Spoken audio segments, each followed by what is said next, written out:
নমস্কার বন্ধুরা, সবাই কেমন আছেন? আমার গতকালের ভিডিওটায় কেএফসি স্টাইল চিকেন ফ্রাই দেখেছিলেন না?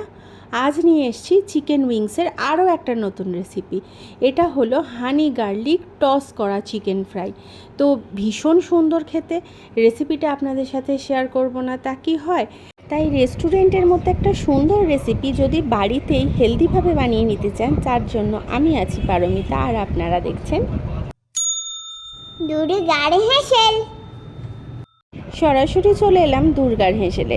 চিকেনটাকে ম্যারিনেট করার জন্য বাটার মিল্ক নিয়েছি। বাটার মিল্ক তো তৈরি করার জন্য দুধের মধ্যে ভিনিগার দিলেই হয়। পেঁয়াজ আর রসুনকে থেতো করে নিয়েছি, আদা আমাদের লাগছে না।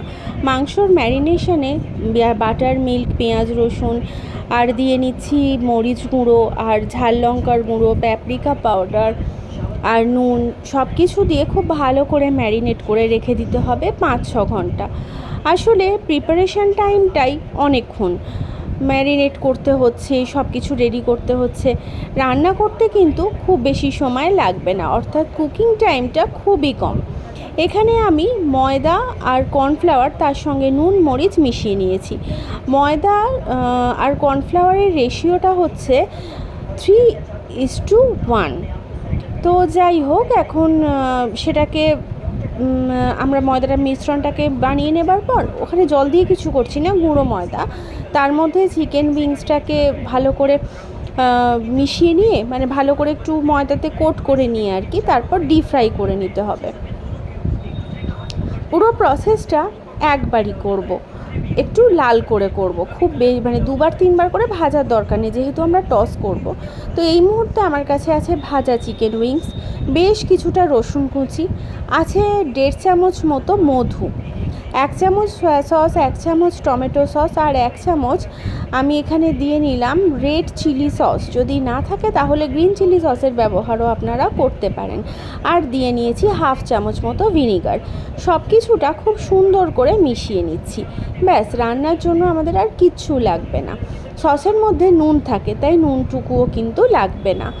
এখানে প্রথমেই তেলের মধ্যে রসুনটাকে দিয়ে নিলাম। তেলটা খুব বেশি গরম করার আগেই রসুনটা দিতে হবে, না হলে রসুনটা সাথে সাথে জ্বলে লালচে হয়ে যাবে।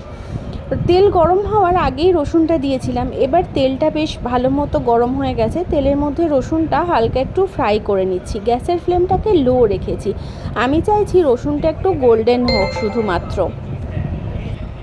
রসুনটা যখন বেশ গোল্ডেন মতো হয়ে যাবে, সেই সময় এখানে আমি সসের মিশ্রণটা দিয়ে নেব। তারপর হালকা ফ্রাই করে চিকেন দিয়ে নেব, সবশেষে দিয়ে নেব মধু। তো প্রসেসটা দেখতে থাকুন, তার মধ্যে আমি কিছু কথা বলি। এখানে রেস্টুরেন্ট থেকে এই জিনিসগুলো আমরা তো কিনে খাই, তো বাড়িতে যদি বানিয়ে নেওয়া যায় তাহলে ওখানে অনেক সময় ঝাল থাকে, কিন্তু বাড়িতে যদি বানিয়ে নেওয়া যায় সসের ব্যবহারটা একটু কমই করলাম, আর সেখানে চিকেন উইংসটাতে ঝাল না দিলে বাড়িতে বাচ্চারা থাকলে খুব ভালো লাগে। আর সবথেকে বড় কথা, যে কোনো সময় আপনি বানিয়ে নিতে পারেন, সব সময় খুব একটা তো ঝাল ঝাল ভালো লাগে না। আর এখানে মধুটা একটু পরে দেব। মধুটা দিলে মাংসের গায়ে একটা বেশ সুন্দর গ্লসি কোটিং আসবে। মধুটার ব্যবহার সেই কারণে, তার সাথে সসের মধ্যে যে একটা অন্যরকম স্বাদ হয় সেই জিনিসটাও চলে যাবে। একটা মিষ্টত্ব তো থাকবেই, তার সঙ্গে গ্লসিও হবে। তো ব্যাপারটা এটাই। আর মধুটা দেবার পর খুব বেশিক্ষণ নয়, সামান্য একটু নাড়াচাড়া করে নিয়ে প্লেটিং করে নিচ্ছি। এখানে আমি প্লেটিংয়ের সময় সাদা তিলের ব্যবহার করেছি।